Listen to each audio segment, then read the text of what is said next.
Okay, this is going to be part 2. I think I'm going to split it rather than have it any length, because else it's going to be about an hour, I think, if not longer. This segment is about papers. Now, I have said this before, this is how I organise all my sort of pads and larger papers and everything in here.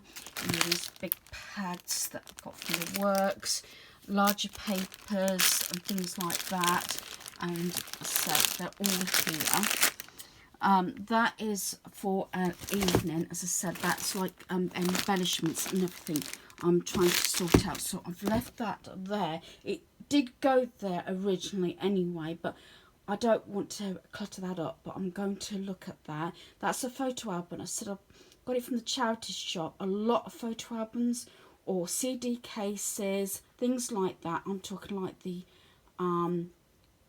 ones that hold a few CDs, not the individual ones, are very good to actually, you know, sort of sort your embellishments out. As I said before, I've got one here, which is, this is what I mean by the CD case. Things like that are really good to put little embellishments in. So I might see if I can thin it down and put them in this one and maybe get rid of the other one. I'm not sure. As I said, this is all to do with papers. The smaller pads I've got here. So this is what I'm working on at the moment, but it's more the oddments at the moment. So I've got all the pads there and the little ones there. Then up here, and I can pull this out, this has this sort of size pads in that don't actually go on the shelf. They go this way, and these sort of things you've got from Poundland, and papers, and these again from the works, things like that, so they all stay there. What I want to reduce the scraps down to is, if I can, is these two boxes. So little tiny scraps in here and other bits in there. So this is what I'm going to address now. It's this case. I keep putting scraps of paper in. I'm going to try and thin it down. Not sure how exciting this is going to be, but we'll see what we can talk about without waffling on. This sort of thing I would probably have put music to, but we'll see how it goes anyway. But this is how I organise my papers anyway. And these have got all my little notebooks and things that are in use at the moment. As I said, notes, notebooks, that's me. But as I said, I've only got a small space, as you can see. And I've actually emptied my bin twice already today. So this is what I'm concentrating in part 2, is papers. Down, so I'm just down to these, and once they're full, may end up having to go through them and see exactly what I want to keep. So it might be going over the same ground, you know, sort of twice or even 3 times, which probably sounds a lot. But again, some of these jobs I can do while with families, you know, when we're watching TV and everything. So said, this is the larger of those, but I'm hoping if the paper happens to be any bigger, it can go in the paper rack behind me. But as I said, I think I already went through basically this, and this is sort of thing that I wanted to keep. Some of the smaller bits could actually possibly go in this box. So, but I want to sort of get it in some form of order to start with, and then make a decision when it gets too full. And this is what I'm trying to condense down, is this. This I used to use, again, along with my small mobile craft bag, if I ever took anything to the caravan. I do have a larger bag as well, that's on wheels. But this is what I mean. I don't know if you can see that. It's got a lot of bits, card and everything. But it's not as though I've got a large space. I've got a tiny space. I think the smaller the space is, the harder it is to organise. And you cannot store as much stuff. But on the other hand, you have, I know, I've watched quite a few of your craft space room tours and things, and sometimes that possibly could be a negative as well. If you've got more room, you can store more. I don't know. I think there's good and bad points for small and large spaces, whether it's to do with crafting or any type of space that you're talking about, like bedrooms, or like our dining room has about 3 or 4 different uses. This is what I mean. As I said, it can be little or it can be large. I think there's good and bad points for both. So I've got a lot of papers here. I think the best thing I can do possibly is just to pull it out. Some of this has just got screwed up, and to make some really quick, hopefully quick decisions. This is what I mean. Look at all the little scraps in there. That may have to be an evening thing. I'm going to try and be strict, you know, and some packaging as well I tend to keep. So that's one sort of divider. Let's go through this. I've got my bin handy. So this sort of thing I'm definitely going to keep. So what I'm going to do is I'm going to try and organise this without knocking the sort of camera. So I'm going to do it that way so I can sort these out. So once these 2 boxes are full, then I've got to have to reevaluate. So yeah, is that going to go in there? That been bent? No, I think that's have to go in the larger one at the moment. So things like this, you know, I'm going to have to make decisions now, and not necessarily keep every single little bit of paper. This is actually back of packaging, but it's thick card. It could be on a card and things like that. Dump. This is what it is. And normally I would have put music to it, but yeah. So that's pretty good. So that can go. I'll put that in the larger one. Things like this. That one is a full sheet, so what I will do is that goes in with those little books. And again, more packaging. That's actually got butterflies on that side, plain on that side. So let's have a look. I'm going to cut that off, and I'll keep that for the time being. See, that's a full sheet, so that can actually go away.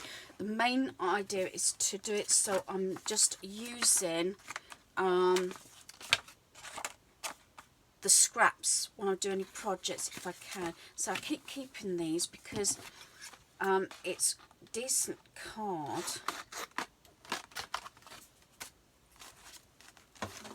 Does anybody else keep their packaging?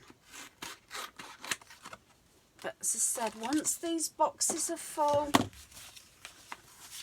these are all off the really large pads, but I want to keep all these because they're very good also to use in my scissors machine.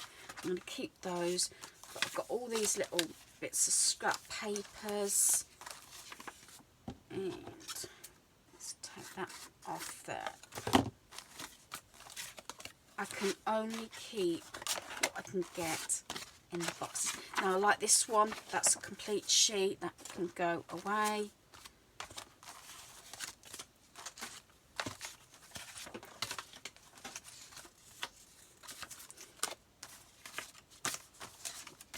I really don't want to end up putting music, if I can, to part 1 and part 2 of this video.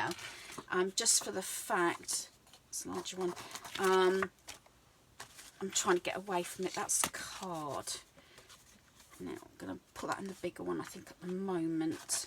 That's a full sheet. I don't like being wasteful, and you never know when you're going to need those scrap pieces of paper. Now that was a Christmas one. See, it's got Dear Santa, but then it's got Boy, but I think I'll get rid of that. As I said, I can't spend too much time. Right, although that's got that on there, I would like to keep that because it's got that heart bit on. As I said, a lot of these have had pieces on. But the idea is to try and not dwell too much. This is actually a box. This is what I've used from the scissors machine. I'm going to get rid of that.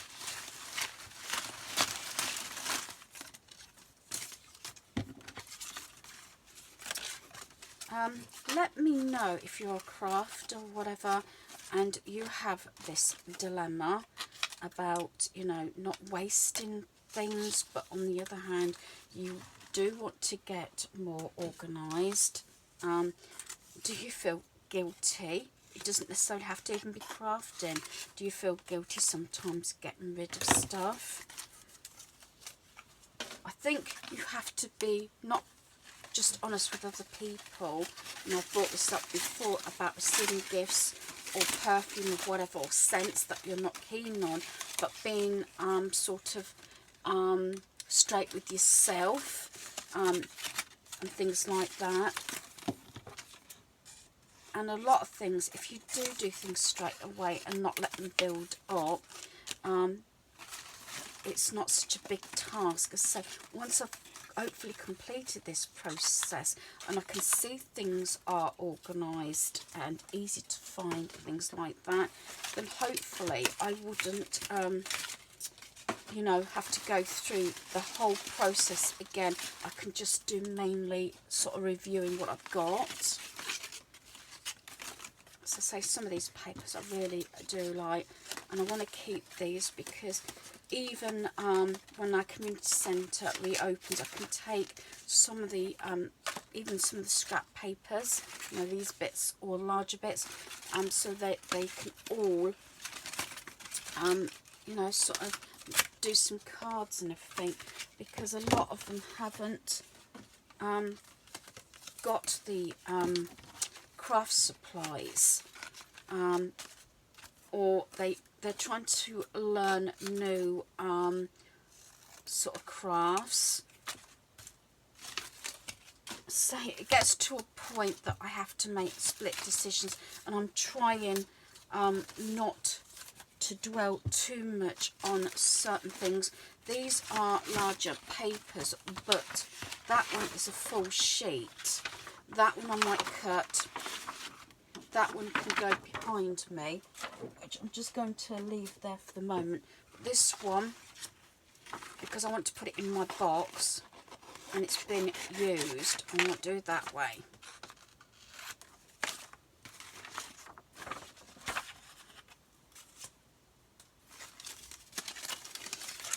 Again, I'm hoping you can understand where I'm coming from and what I'm trying to accomplish. As I say, I know I keep repeating myself, this sort of process is taking a lot longer, and I'm finding it the hardest to actually deal with. So she want to think, oh, I need that bit of card or something, but where do you draw the line? That's the point. And as I said, I have only got a small space, and I'm trying to make everything as easy as for myself as possible, and not taking too much time to find anything. That's the main thing. And as I said, I've got all this, and that obviously is not going to go in there, so I'll see what time I've got, because I've still got a lot of stuff on the dining table to sort out. And here we have another one. So that's cut. This is when it was used for different projects, like on the scissors machine, when I had my friend's grandkids around, a couple of years ago even. Scraps just got put in that folder, and I used to just drag it out. Now this is a black card. I'm just going to cut that off. Say, do comment if you're also a crafter And how do you organise your papers? Do you tend to keep every little bit? And I know I'm trying to get away with it. I have got a wish list of things I wish to purchase. Some definitely we need. Others are sort of on a wish list. Like I've got down 2 pairs of jeans for hubby, for work jeans. My son needs a belt and things like that. So, yeah.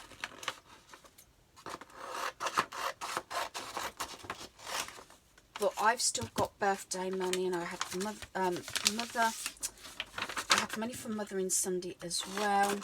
So it's all those sort of things. But I want to, when I'm getting through this process, I want to be able to get to the stage where I only purchase what I'm going to use.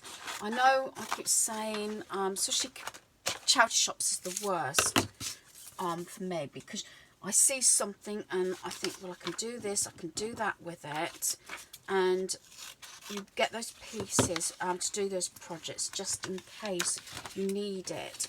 And so there is that. But if I'm careful what I bring into our home, hopefully, dare I say it, I won't get in too much of a mess. So that one can go in there. That's like the wallpaper that fit in. Yeah. This is packaging because it's like card, but that's not going to quite go in, so I'm going to have to trim that down.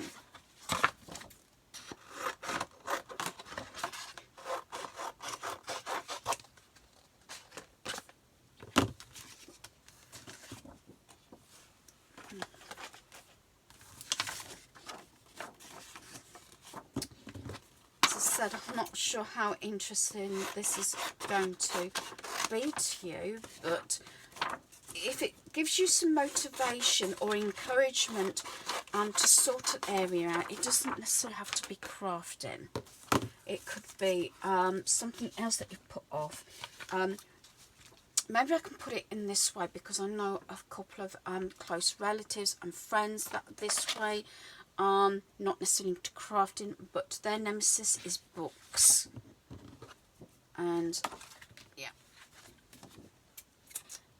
so I can understand it in a way, because you know, if you're a reader and you've got a lot of books, you don't want to get rid of them. But then again, there is a way of organising books so you can find that book. You know, I've only got a small bookcase now, as you know. I did have a big sort out a couple of years ago on books, so I really haven't got that many books left that I could actually get rid of. But then again, I have to review it when I do if I'm given a book or I see something, then I have to make a decision then whether I'm going to get rid of another book, because sorry about that, that's my phone. It really does with these scams, scamming innocent people that work hard for what they have, you know. And I said to hubby, half the time I do not want to answer the phone now, especially with landline, and it's been increasing and increasing these last few days, and it's disturbing me and everything. And he said, well, ignore it. And I said, there's one snag on that. We do have caller ID on our phone, landline, well, also mobile, as you know. But I think what it is, I've always got the option of hanging up or saying no thank you, which is what I've done this sort of situation.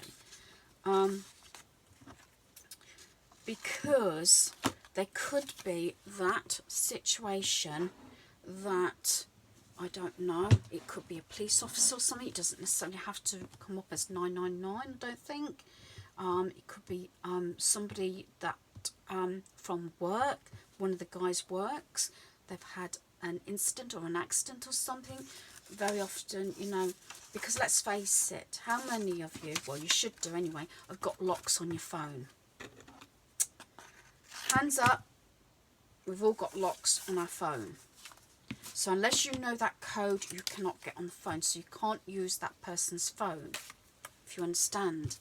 And that's why I said to hubby, I'd feel more scared about not answering the phone in case it's somebody trying to contact me for any reason. Or it doesn't necessarily have to be hubby, or son, it could be another relative and I don't recognise their number, if that makes sense.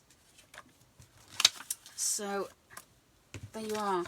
I think a couple of years ago, it happened where it was like 2 o'clock in the morning, and that really did, I nearly went into a panic attack. So this is our landline at 2 o'clock in the morning, and normally my parents, they're not much on mobiles. They have got one, but they always use the landline. And my first instinct was that something was, you know, that sort of phone call. And believe it or not, it was a sales call. So it must have been abroad. Get rid of that.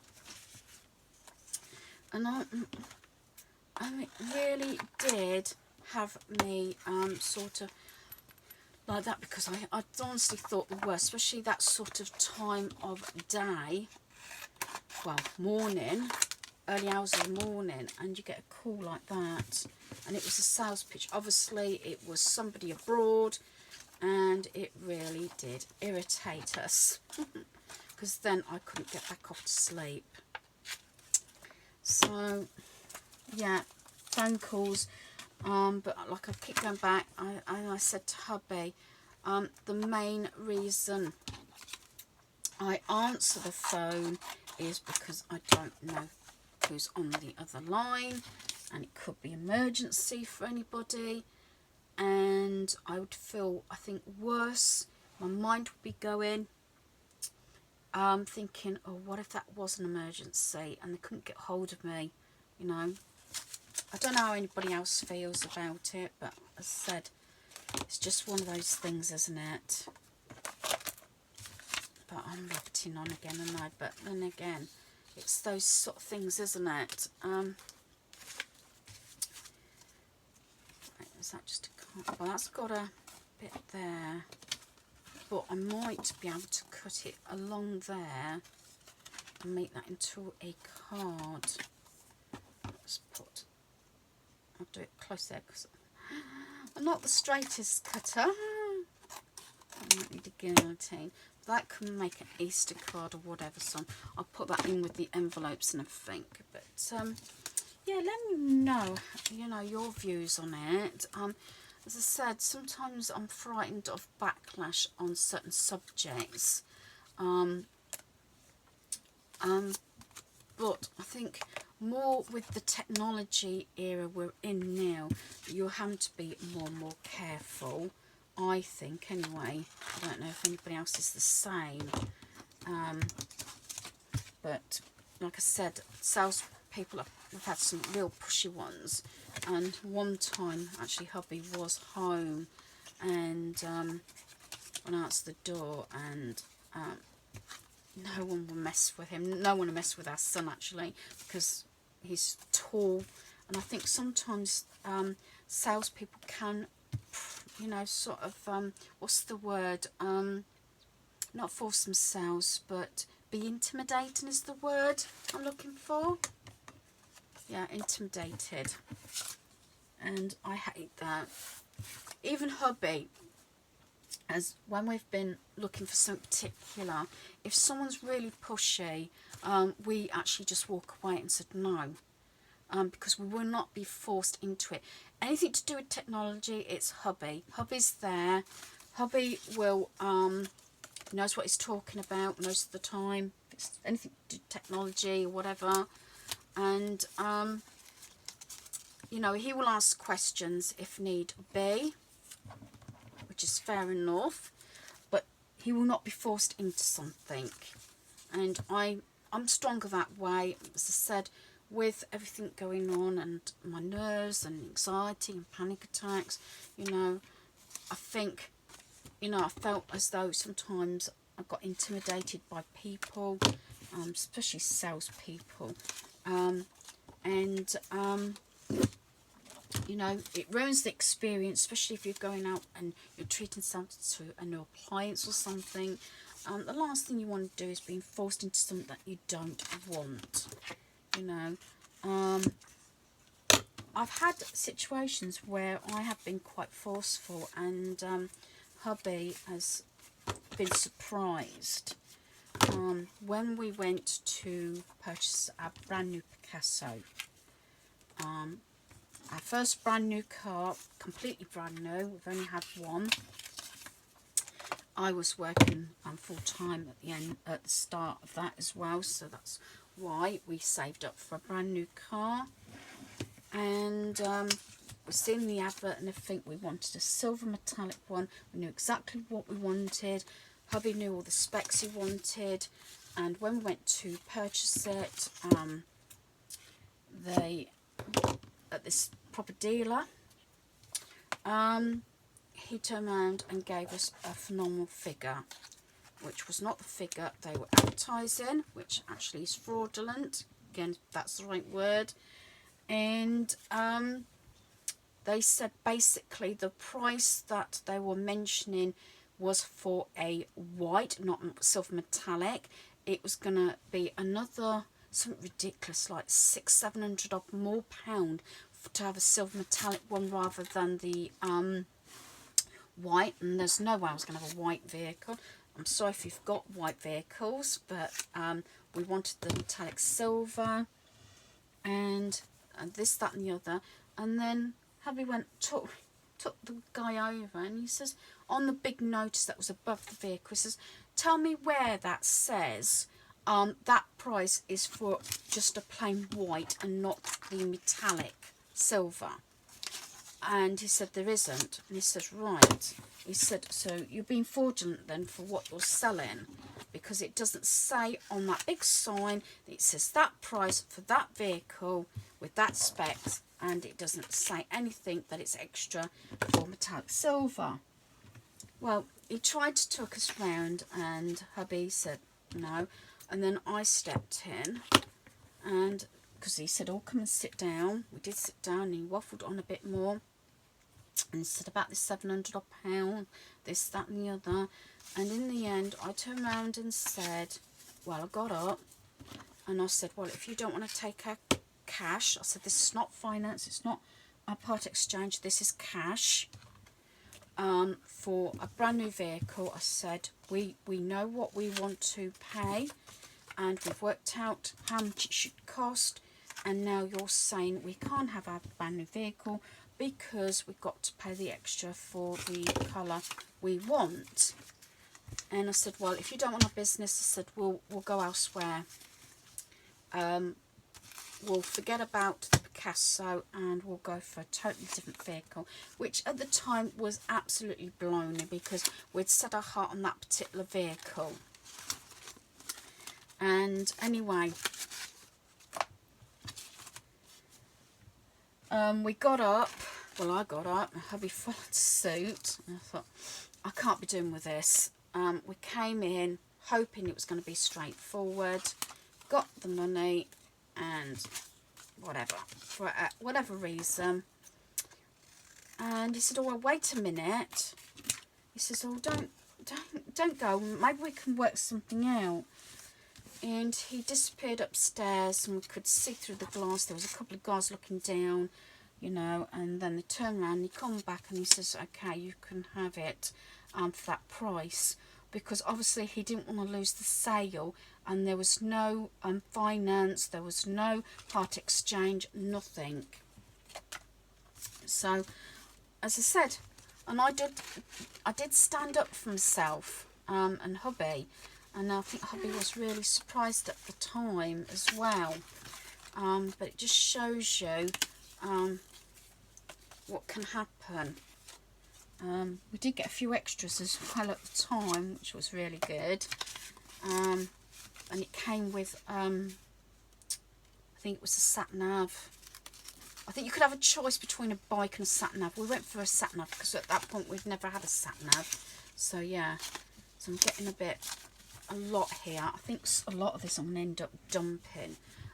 But I'm hoping, again, I'm not bored you to tears. And we're sort of talking all through this while I'm sorting papers. But it's all about, I think, you know, whether you can stand on your own 2 feet. It depends on the situation. It depends if I've got somebody with me also. That's another thing.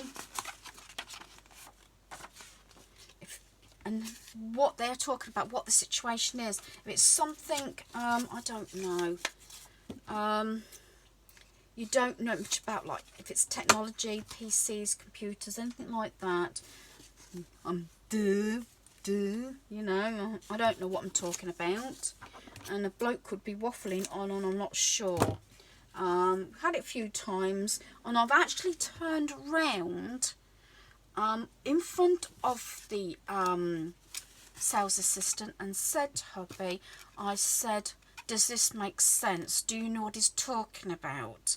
Very often, because hubby's really good with computers and programming and laptops and things like that. There might be the odd, you know, sort of, I don't know, appliance he might need more information on. But I can safely say that between us we probably can get through whatever is being talked about or what we're going for. And I'm sorry if I'm rabbiting on about something that's probably not interesting to you, but I know some of you do like these talks. And now I can actually turn around and say, if I am not sure, or the assistant is being too pushy and not giving us what we want, then I will walk away. And if hubby follows me, which I would say, dare I say 99%, most of the time, he will actually follow me, or vice versa. And I know for a fact, when we went for my laptop, which was something we purchased, it must have been last year now. Was it last year? Yeah, it must have been last year. It's got to be, because we're not going out shopping. Managed to buy me a laptop. I knew what, well, I didn't know. Hubby knew what I wanted out of a laptop because I need it for YouTube.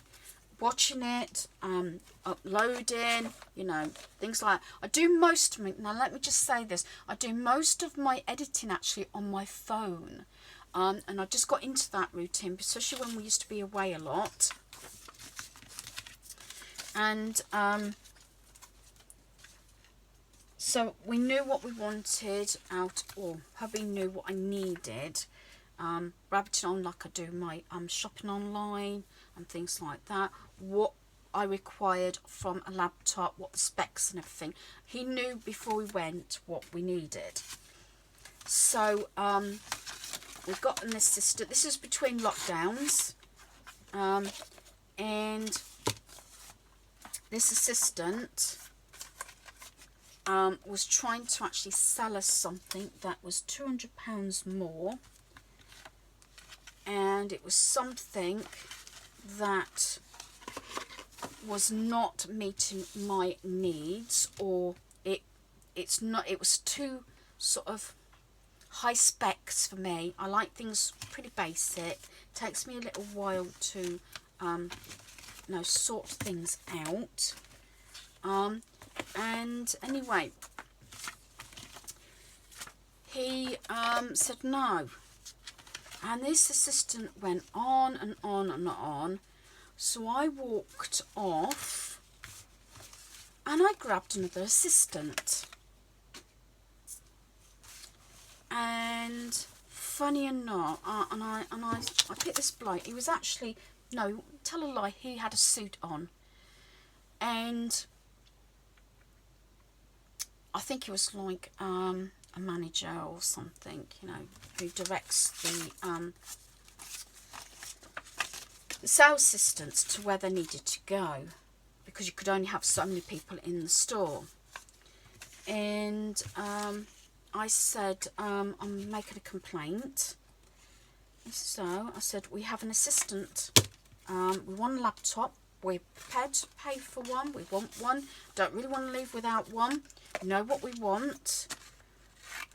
But the assistant that we have asked for to help us on this particular laptop that we want, we'd already picked it out, is trying to sell us something that we don't want. And so I want another assistant so we can finalise the deal, so we can leave the premises. And anyway, he came over, and hubby by this time, I think it was like one of those cartoons. I think if you could, you would have seen smoke coming out of his ears. And I could tell by his stance that he was not a happy bunny. And he was about to walk out. As I say, my laptop was starting to play up. It was, dare I say it was a necessity to have my own laptop? Midway, I think, because I could use hubby's. Been a bit of awkward if he wanted to use his laptop if I was on it. So anyway, he this manager was behind this assistant. Wasn't aware of it, and hubby said 3 times, because he could see me behind the bloke as well, didn't realise it was me and I think his manager standing behind. And hubby turned around and said 3 times, how many more times do I have to say I do not want this model? We don't need this specs. It's too high. The price is out of our range anyway. It's not got the purpose we want it for. I want this one. And this is why I've come in. I want to know if it's in stock. And the bloke went on and said, well, this one. And in the end, hubby saw me, as I said, and says, well, if you do not answer my question and you don't check that this particular one is in store, he says, I'm going to make official complaint and I'm going to walk out. In fact, I think actually my wife is already in that process at the moment. If I can see by her face, she's already making a complaint. And the manager took over. He had another assistant, got another assistant over, but he actually dealt with our thing, and he said, I do apologise. And so there's one thing about giving advice, but there's another way of coming over and being too pushy, one thing or another, and things that you don't want. Once I've dropped that out. And the bloke understand it. He said, because I don't know how it works. It works on commission, I think, doesn't it? I'm sure it does. You know, so I think that's why he was trying to sell us something more. I'm going to leave those bits in there because I think that was sort of dealing with a card there. And they can go in my embellishment thing. So it's getting to the stage now. I filled my bin, I think, that I only want to get it in the 2. And I've got a lot of little bits that can go. But have you had any situations like that where you've been sort of that's embellishment, sort of been you know, intimidated by assistant, pushy assistant or whatever? As I said, we've had it, and now a couple of things are put in place. One, we either walk away and say no. I've actually known myself to turn around and say, I don't like you, to an assistant. You're too pushy and you're not giving what we want. This was on another occasion. And dare I say it, this is really bad, and I don't mean to, maybe I shouldn't mention the shop. I think you know where I'm going with this. Because they're not all bad. We've had some really good assistants and some helpful assistants. Well, I've actually said to assistants that I don't want you, I want another assistant. They said, no, you have to deal with us. And I said, no, I don't. I'm the customer. I'm not saying, I know this saying is the customer's always right, but when you're spending hundreds of pounds worth, this particular time we were in about the laptop, we were actually purchasing a laptop and a fridge. And so it wasn't just, you know, £100 or whatever. We were talking a fair few £100s here on 2 items. And anyway, we did get it sorted out, but like I keep saying, I'm rabbiting on about certain subjects, but I think some people do like my voice in the background when you're doing things. I'm the same also. Dump that. But yeah. So yeah, walk away or get another assistant.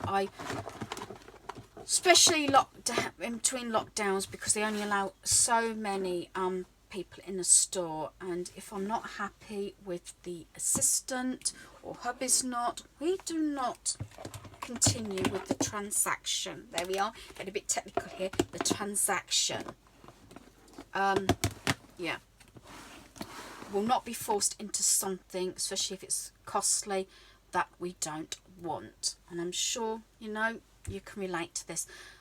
I'm sorry about this. Again, I'm not sure how much of this I'm going to actually upload because I've rabbited on about a little bit about scams, about pushy assistants, you know, and things like that. I know they're doing the job to a certain point, but I think there's a cut-off point, and let's face it, saying the customer's always right, and you know, I think we've been put in that situation a few times now, and I learnt our lessons and won't stand for pushy assistance.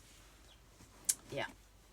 If it's something in the conversation and it makes sense, either to myself or mostly hubby, that we can see their point of view, but if we're not 100% sure that's the way we want to go, we will take information or whatever, or click, you know, take a photograph of the appliance or something, or the item, and say that we will think about it and come back.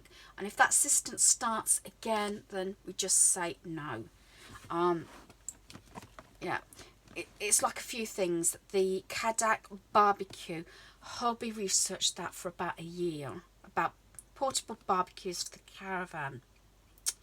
The air fryer, this is not me, this is hubby. He researched that and he purchased them, if that makes sense.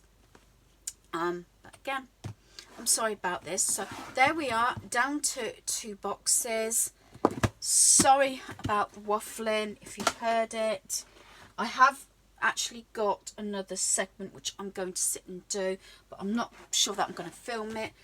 My bin's quite actually full again, but like I said, I've got another category here, but it looks to be mostly card.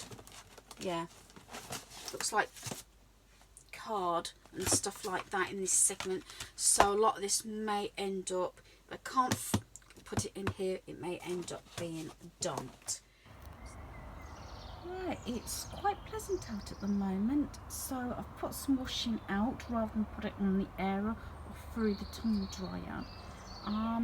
We just got back from Western Fable. My son had half day, so he contacted me and was able to take me to get my prescription after I ran Boots to check that it was correct and ready, and it was, so that was good. We did pop into Tesco's and I got a few bits also. So the few bits we got, our son put these up actually, so hubby likes these as well, and these were £3 for the 12 donuts. so I'm sure they're going to love those. Excuse the rustle. We have got these. I think these were £3 or £3.50. No, £3 I think they were, or £2.75. £2.75 I'm sure they were. But this is for 30 packets of the meaty variety pack. As I said, these are Tesco's own brand. We normally have Walkers, but we thought we'd share these. I haven't got the receipt in front of me.